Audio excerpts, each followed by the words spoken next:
मायावती को क्यों आया गुस्सा? चुनाव की तारीखों पर उठाए सवाल। कल मुख्य चुनाव आयोग ने लोकसभा चुनाव 2024 की तारीखों का ऐलान कर दिया।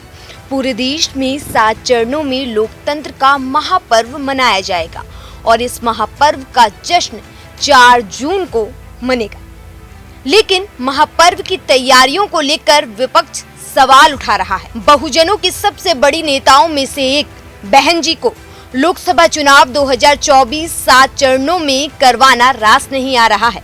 बहुजन समाज पार्टी यानी बीएसपी की अध्यक्ष और यूपी की पूर्व मुख्यमंत्री मायावती ने शनिवार को लोकसभा चुनाव कार्यक्रम की घोषणा का स्वागत किया, लेकिन उन्होंने 7 चरणों में चुनाव को लेकर सवाल भी उठाए। मायावती ने एक्स पर पोस्ट करते हुए लिखा कि बीएसपी लोकसभा चुनाव 2024 के तारीखों की घोषणा का स्वागत करती है, लेकिन अगर ये चुनाव 7 चरणों के बदले कम चरणों में होता तो ज्यादा बेहतर होता। इससे समय और संसाधन दोनों की बचत के साथ साथ चुनावी खर्च भी कम करना संभव होता है। उन्होंने कहा कि कम चरणों में चुनाव होने से लोकतंत्र के पर्व में तनावपूर्ण जातिवादी और सांप्रदायिक बनने सहित अन्य समस्याएं भी दूर होती हैं।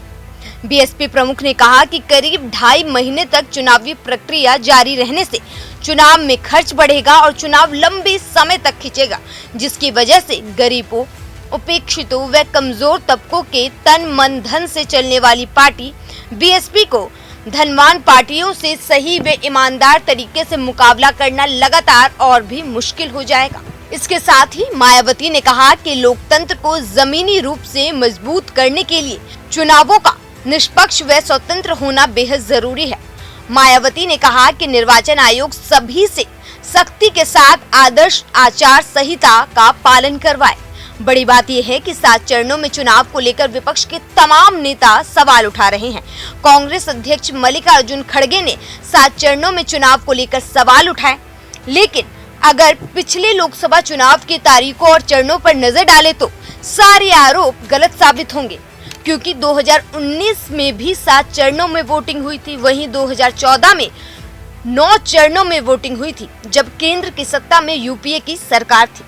2009 में 6 फेज में वोटिंग हुई थी। वहीं 2004 में 4 चरणों में लोकसभा चुनाव हुए थे। Bureau report, news 1 India.